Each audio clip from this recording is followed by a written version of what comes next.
All right, here's a question for you. What's the difference between chicken that's labeled all natural and chicken labeled no antibiotics? And then let's throw in hormone free. Yeah, it can be a lot to figure out. Allison Gormly tells us what's the deal with the different types of meat labels, so we're all smarter shoppers next time we hit the store. Some of us spend time looking at the labels on meat. Whether it's organic or not. I don't like to have a lot of those added hormones. But sometimes matching your preferences to the small print can feel like a research project, footnotes and all. So we went shopping and bought a variety of meats to bring to Indiana University's Director of Public and Environmental Health, Graham McKean. If you could describe meat labeling in one word, what would it be? Confusing. Why do you think it's confusing? Because there's a lot of things here that may or may not have true meaning. And it's really hard to say what those things mean to the consumer. A label that McKean says is clear: organic. So the word organic has a real definition. It does. It has more meaning, and I think really honestly that's one that you can kind of hang your hat on. To be called organic, animals need to be raised in conditions that accommodate natural behavior, fed 100% organic feed, and not given antibiotics or hormones. Now say you have an organic animal that becomes sick and you give it antibiotics for that illness to treat it.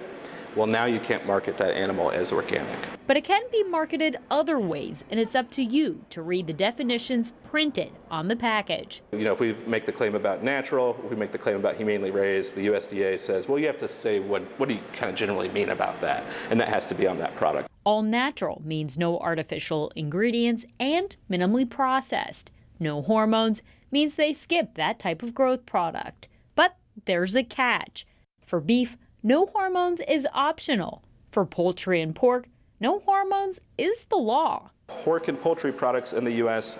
are not able to, by law, have hormones or added steroids. So if you see that there, to me that's kind of misleading, because if you read the asterisk, it says federal regulations prohibit the use of added hormones or steroids in chicken. As for antibiotics, there are different kinds. It says no growth promoting antibiotics. Well, what about antibiotics for disease or other things? That could still be used. Which might be why the Food Safety and Inspection Services says it's looking to strengthen animal welfare claims.